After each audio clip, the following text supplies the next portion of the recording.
विद्यार्थी मित्रांनो, आज आपण इयत्ता 8वी इतिहास प्रकरण 12वे स्वातंत्र्यप्राप्ती या प्रकरणाचा अभ्यास करणार आहोत. दुसऱ्या महायुद्धाच्या काळात भारतीय स्वातंत्र्य चळवळ जी होती ती अधिक व्यापक झालेली होती. आता भारताच्या स्वातंत्र्याच्या मागणीचा जोरसुद्धा वाढलेला होता. याची गांभीर्याने दखल घेणे किंवा याचा गांभीर्याने विचार करणे अत्यावश्यक आहे असं इंग्रजांना वाटू लागलेलं होतं. या दृष्टीने त्यांनी काय केलं, म्हणजे इंग्रजांनी काय केलं, भारताला स्वातंत्र्य देण्यासाठी ब्रिटिश सरकार म्हणजे इंग्रज हे विविध योजना तयार करू लागलेले होते. आता भारतीय सभेची जी उभारणी होती ती कोणत्या तत्वावर झालेली होती? ती धर्मनिरपेक्षतेच्या तत्वावर झालेली होती. भारतीय आंदोलनात सर्व जाती धर्माचे लोक सामील झालेले होते. आता ही चळवळ कमकुवत करण्यासाठी इंग्रजांनी किंवा ब्रिटिशांनी फोडा आणि राज्य करा या नीतीचा अवलंब केला. त्याचा परिणाम काय झाला? त्याचा परिणाम मुस्लिम लीगची स्थापना होण्यात झाला. आता तुम्हाला माहीत आहे की जे मुस्लिम होते नंतरच्या काळात म्हणजे 1930च्या नंतरच्या काळात त्यांनी आपल्यासाठी एक वेगळं राष्ट्र पाहिजे किंवा देश पाहिजे अशी मागणी केलेली होती. मग याची सुरुवात कुठून झाली बघा. 1930 साली डॉक्टर मोहम्मद इक्बाल या प्रसिद्ध कवीने स्वतंत्र मुस्लिम राष्ट्राचा विचार मांडला. म्हणजे ते पहिले होते. पुढे त्यात काय झालेलं होतं की चौधरी रहमत अली नावाचे एक व्यक्ती होते किंवा त्यांच्यातले प्रतिष्ठित व्यक्ती होते. यांनी पाकिस्तानची कल्पना मांडली. आता त्यानंतर अजून बॅरिस्टर मोहम्मद अली जिना यांनी काय केलं, यांनी द्विराष्ट्र सिद्धांत मांडला. द्विराष्ट्र सिद्धांत म्हणजे काय की एका राष्ट्राचे तुकडे करून दोन राष्ट्र म्हणजे दोन देश तयार करायचे. मग त्याच्यातून काय झालं की पाकिस्तान या स्वतंत्र मुस्लिम राष्ट्राची मागणी सुद्धा त्यांनी करून टाकलेली होती. मी बोलतोय बॅरिस्टर मोहम्मद अली जिना यांच्याविषयी. आता राष्ट्रीय सभा जी होती ही केवळ हिंदूंची संघटना आहे, तिच्यापासून मुसलमानांचा काही फायदा होणार नाही असा प्रचार बॅरिस्टर जिना आणि मुस्लिम लीग यांनी सुरू केला. आता ह्या पार्श्वभूमीवर जेव्हा इंग्रजांनी आपल्याला स्वातंत्र्य दिलं तर नेमक्या कोणकोणत्या घटना घडल्या, काय काय झालं, या सगळ्या घटनांचा अभ्यास आपल्याला करायचा आहे. तर ह्याच्यातले काही मुख्य मुद्दे आहेत. पहिले मी मुद्दे तुम्हाला सांगतो. पहिला महत्त्वाचा मुद्दा आहे वेव्हेल योजना, दुसरा त्रिमंत्री योजना, तिसरा प्रत्यक्ष कृती दिन, चौथा मुद्दा आहे हंगामी सरकारची स्थापना, पाचवा मुद्दा आहे माउंटबॅटन योजना, सहावा मुद्दा आहे भारतीय स्वातंत्र्याचा कायदा आणि सातवा मुद्दा आहे स्वातंत्र्यप्राप्ती. चला तर आपण सुरुवात करूया. पहिला महत्त्वाचा मुद्दा वेव्हेल योजना. झालं काय विद्यार्थी मित्रांनो, जून 1945 मध्ये भारताचे जे व्हॉइसरॉय होते लॉर्ड वेव्हेल ज्यांचं नाव होतं, यांनी एक योजना तयार केली. या योजनेत विविध तरतुदी होत्या. तरतुदी म्हणजे काय की वेगवेगळे कलम होते किंवा वेगवेगळे मुद्दे होते असं म्हणू आपण. यात काय होतं, पहिला महत्त्वाचा मुद्दा होता केंद्रीय व प्रांतिक विधिमंडळात मुस्लिम, दलित व अल्पसंख्याकांना योग्य ते प्रतिनिधित्व देण्यात येईल. की त्यांना काय करण्यात येईल, त्यानुसार त्यांचे जे सीट्स असतील ते देण्यात येतील असं त्यांनी सांगितलं. त्यांचं प्रतिनिधित्व आहे. दुसरी गोष्ट त्यांनी काय सांगितली की व्हॉइसरॉयच्या कार्यकारी मंडळात हिंदू व मुस्लिम सदस्यांची जी संख्या आहे ती एकसारखी राहील किंवा समान राहील. तर या दोन महत्त्वाच्या तरतुदी तिथे होत्या आणि त्याशिवाय सुद्धा अजून खूप साऱ्या तरतुदी होत्या किंवा खूप सारे मुद्दे त्यांनी मांडलेले होते. या योजनेवर विचार करण्यासाठी सिमला या ठिकाणी भारतातील प्रमुख राजकीय पक्षांची एक बैठक आयोजित करण्यात आलेली होती. आता व्हॉइसरॉयच्या कार्यकारी मंडळात जे मुस्लिम प्रतिनिधी असतील त्यांची नावे सुचवण्याचा अधिकार केवळ मुस्लिम लीगलाच असावा असा बॅरिस्टर जिन्ना यांनी आग्रह धरला. म्हणजे त्यांनी सांगितलं की फक्त मुस्लिम लोक जे असतील जे तिथे काय करतील, प्रतिनिधित्व करतील, ते मुस्लिम लीगच ठरवणार. परंतु काय झालं, राष्ट्रीय सभेने या गोष्टीला विरोध केला. त्यामुळे वेव्हेल योजना यशस्वी होऊ शकली नाही. म्हणजे त्याच्यातले पूर्ण मुद्दे त्यांनी नाकारले असं नव्हतं, काहीतरी पुढे ते कंटिन्यू होणार होतं. मग ही योजना जरी बाजूला ठेवली गेली तरी पुढची योजना त्यांनी मांडली ब्रिटिशांनी, आणि त्या योजनेचं नाव होतं त्रिमंत्री योजना. चला त्याचा अभ्यास करूया. तोच आपला पुढचा मुद्दा आहे. दुसऱ्या महायुद्धाच्या समाप्तीनंतर भारताला स्वातंत्र्य देण्यास ब्रिटिश राज्यकर्ते जे होते ते तयार झालेत, आणि ब्रिटिश प्रधानमंत्री जे होते ॲटली ज्यांचं नाव होतं, यांनी पार्लमेंटमध्ये भारताविषयीचे धोरण काय असेल हे स्पष्ट करून दिलं, म्हणजे इंग्लंडच्या पार्लमेंटमध्ये. त्यानुसार भारतीय जनतेचा जो काही संविधान असेल तो संविधान तयार करण्याचा अधिकार भारतीयांना देण्यात आला. आता या व्यतिरिक्त सुद्धा खूप सारे प्रश्न होते, जसं अल्पसंख्याकांचा प्रश्न होता. मग त्याने काय सांगितलं की कोणत्याही प्रकारे अल्पसंख्याकांचा प्रश्न या गोष्टीच्या विरोधात येणार नाही, आम्ही त्याची काहीतरी सोय करू असं त्यांनी एक आश्वासन दिलं, आणि ही गोष्ट त्यांनी स्पष्ट केली इंग्रजांनी. मग काय झालं, 1946च्या मार्चमध्ये पॅथिक लॉरेन्स, स्टॅफर्ड क्रिप्स आणि A.V. अलेक्झांडर या ब्रिटिश मंत्र्यांच्या शिष्टमंडळाने भारताच्या संदर्भात इंग्लंडची योजना भारतीय नेत्यांसमोर मांडली. आता हे 3 जण होते. कोण कोण? पॅथिक लॉरेन्स, स्टॅफर्ड क्रिप्स आणि A.V. अलेक्झांडर. 3 मंत्री होते तिकडचे. कुठले? इंग्लंडमधले. म्हणून या योजनेला त्रिमंत्री योजना असं नाव देण्यात आलेलं होतं. आता बघा, हे सगळं काय करणार होते की त्यांनी काय काय ठरवलेलं आहे, म्हणजे इंग्रजांनी आपल्याविषयी म्हणजे भारतीयांविषयी काय काय ठरवलेलं हे आपल्यासमोर मांडणार होते. आता या योजनेत काही तरतुदी राष्ट्रीय सभेला मान्य नव्हत्या. तसेच मुस्लिम जे होते त्या मुस्लिमांचे स्वतंत्र राज्य स्थापन करण्याची तरतूद या योजनेत नव्हती. म्हणून काय झालं की मुस्लिम लीग सुद्धा या योजनेमुळे संतुष्ट नव्हती. तर एके साईडला राष्ट्रीय सभा, दुसऱ्या साईडला मुस्लिम लीग.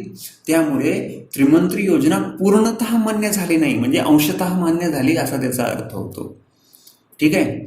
मग हे सगळं झाल्यानंतर जी मुस्लिम लीग होती त्यांना सुद्धा स्वतःचा जो आपल्या राष्ट्राचा किंवा एक स्वतंत्र राष्ट्र असावं मुस्लिमांचं, ही मागणी तीव्रपणे भारतीयांसमोर आणि इंग्रजांसमोर ठेवायची होती. त्यामुळे त्यांनी प्रत्यक्ष कृतिदिन जे आहे त्याचा उपयोग केला. मग ते काय आहे, कसं आहे, तोच आपला पुढचा मुद्दा आहे. तिसरा मुद्दा प्रत्यक्ष कृतिदिन. बघा, पाकिस्तानची मागणी पूर्ण होत नसल्याचे पाहिले यांनी, कोणी? मुस्लिम लीगने. मग त्यांनी प्रत्यक्ष कृतिदिन करण्याचे ठरवले. आता त्याने काय केलं त्या दिवशी? त्यानुसार त्यांनी काय केलं की 16 ऑगस्ट 1946 हा दिवस जो आहे तो प्रत्यक्ष कृतिदिन म्हणून पाळण्याचं त्यांनी जाहीर केलं, म्हणजे मुस्लिम लीगने जाहीर केलं. या दिवशी मुस्लिम लीगच्या अनुयायांनी हिंसक मार्गाचा अवलंब केला. ही गोष्ट महत्वाची आहे. बघा, देशामध्ये विविध ठिकाणी हिंदू मुस्लिम दंगली झाल्या, ज्याला आपण दंगे असं म्हणतो. बंगाल प्रांतात नोआखाली येथे भीषण कत्तली झाल्या.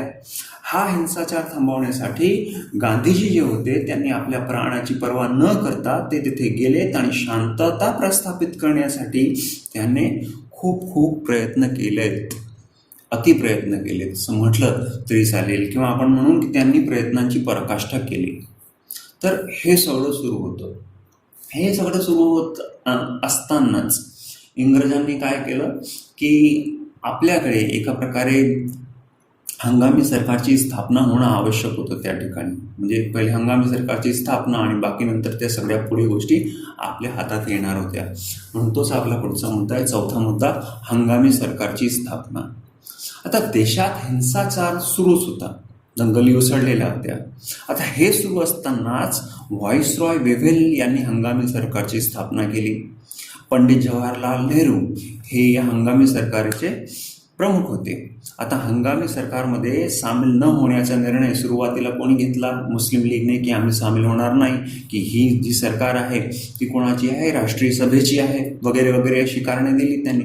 परंतु काही काळानंतर त्यांनी काय केलं की मुस्लिम लीग जी होती त्यांनी हंगामी सरकारमध्ये सामील होण्याचा निर्णय घेतला. परंतु मुस्लिम लीगचे जे नेते होते त्यांनी कोणती भूमिका घेतली? त्यांनी अडवणुकीची भूमिका घेतली. त्यामुळे काय झालं की हंगामी सरकारचा जो कारभार होता तो काही सुरळीत चालू शकला नाही, व्यवस्थित चालू शकला नाही. म्हणजे पूर्णतः फेल होती असं नाही म्हणू आपण, परंतु जसे चांगल्या प्रकारे चालायला पाहिजे तसं कारभार तो चालू शकला नाही. मग अशा योजना सुरू राहिल्या. मग इंग्रजांनी पुढची योजना आणली, ती होती माउंट बॅटन योजना. तर ही खूप महत्त्वाची योजना आहे. ठीक आहे, बघा काय झालं.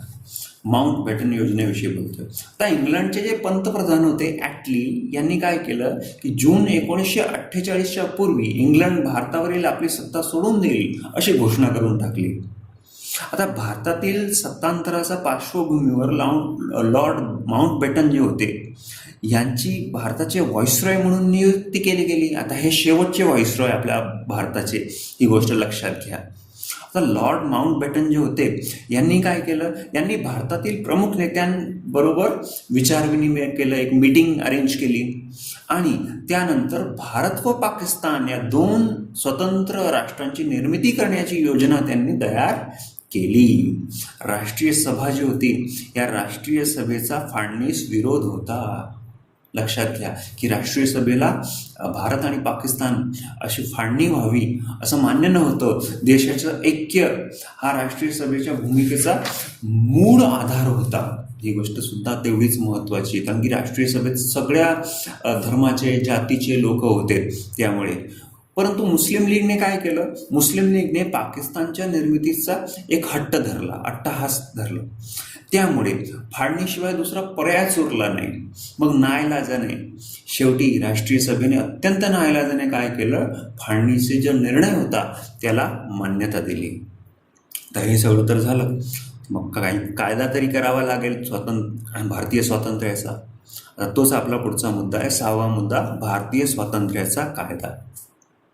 झालं असं मित्रांनो की माउंटबॅटन योजना जी होती त्याच्या आधारे 18 जुलै 1947 रोजी इंग्लंडच्या पार्लमेंटने भारताच्या स्वातंत्र्याचा कायदा जो होता तो पारित केला किंवा संमत केला. 15 ऑगस्ट 1947 रोजी भारत व पाकिस्तान ही स्वतंत्र राष्ट्रे अस्तित्वात येतील असं त्यांनी जाहीर केलं. त्यानंतर त्यांच्यावर ब्रिटिश पार्लमेंटचा कोणताही अधिकार राहणार नाही असं सुद्धा त्यांनी जाहीर केलं. आता जे संस्थान होते, संस्थान कशाला म्हणतात की ज्या ठिकाणी राजे रजवाडे राज्य करत होते. बघा, जरी सत्ता ब्रिटिशांची होती तरी आपल्या देशाचे खूप असे भाग होते की ज्या ठिकाणी राजे रजवाडे काही एक तनखे घेऊन किंवा पगार घेऊन तिथे शांततेचं कार्य करत होते. आणि दुसरी गोष्ट की जर त्यांना पदावरून खाली आणलं तर आपल्याकडचे जे लोक होते ते असंतुष्ट राहणार होते. मग ह्या पार्श्वभूमीवर इंग्रजांनी काय केलेलं होतं की तिथे जे राजे रजवाडे होते त्यांना गादीवर कायम ठेवलेलं होतं आणि त्यांना पगार दिलेला होता त्या संदर्भातला. दुसरी गोष्ट, शांतता आणि सुव्यवस्था राखण्याचं काम सुद्धा त्यांच्याकडे दिलेलं होतं. म्हणजे कर वगैरे गोळा करण्याचं काम इंग्रजांकडे होतं आणि शांतता सुव्यवस्था राखण्याचं काम हे त्या संस्थानांकडे होतं. तर संस्थान जे आहेत, संस्थानावरील ब्रिटिशांचे जे स्वामित्व आहे ते संपुष्टात येईल. म्हणजे त्यानंतर ब्रिटिशांचं कोणत्याही प्रकारे त्यांच्यावर अधिकार राहणार नाही त्या संस्थानांवर ज्या ठिकाणी राजे रजवाडे राज्य करत होते. आता हे जे संस्थान होते या संस्थानांना 2 पर्याय देण्यात आलेले होते. एक तर ते पाकिस्तान जे आहे त्याच्यात सामील होऊ शकतात, दुसरं तर ते भारतात सामील होऊ शकतात.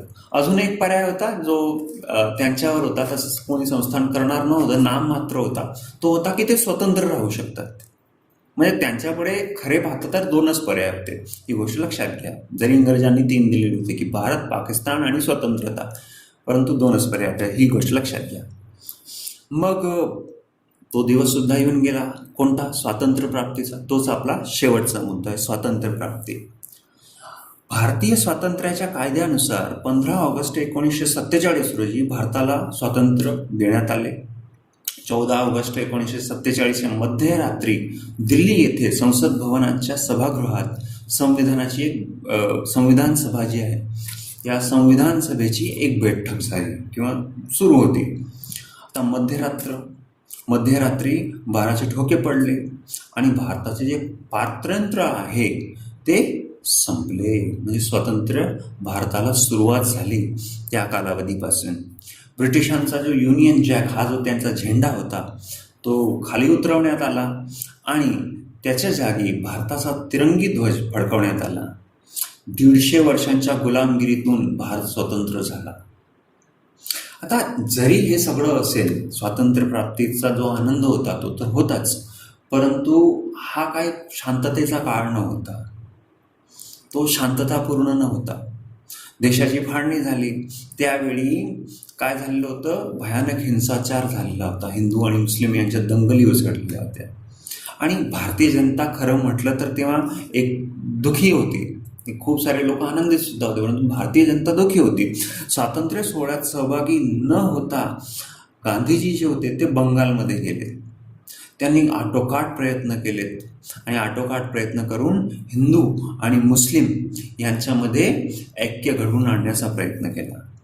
आता भारताला स्वातंत्र्य मिळालं, परंतु भारताला स्वातंत्र्य मिळाल्यानंतर अवघ्या 6 महिन्यातच, तब्बल 6 महिन्यात म्हणजे 30 जानेवारी 1948 रोजी नथुराम गोडसे याने गांधीजींची निर्घृण हत्या केली. हे तुम्हाला माहीत असेलच. हिंदू मुस्लिम ऐक्य टिकवण्यासाठी गांधीजी खूप झटले. त्यांनी खूप प्रयत्न केलेत, आटोकाट प्रयत्न केले आणि त्यासाठीच त्यांना त्यांच्या प्राणाची आहुती द्यावी लागली. विद्यार्थी मित्रांनो, या ठिकाणी हे जे 12वं प्रकरण आहे ते संपतं. मी तुम्हाला पुन्हा मिळणार आहे पुढच्या प्रकरणात. तोपर्यंत बाय.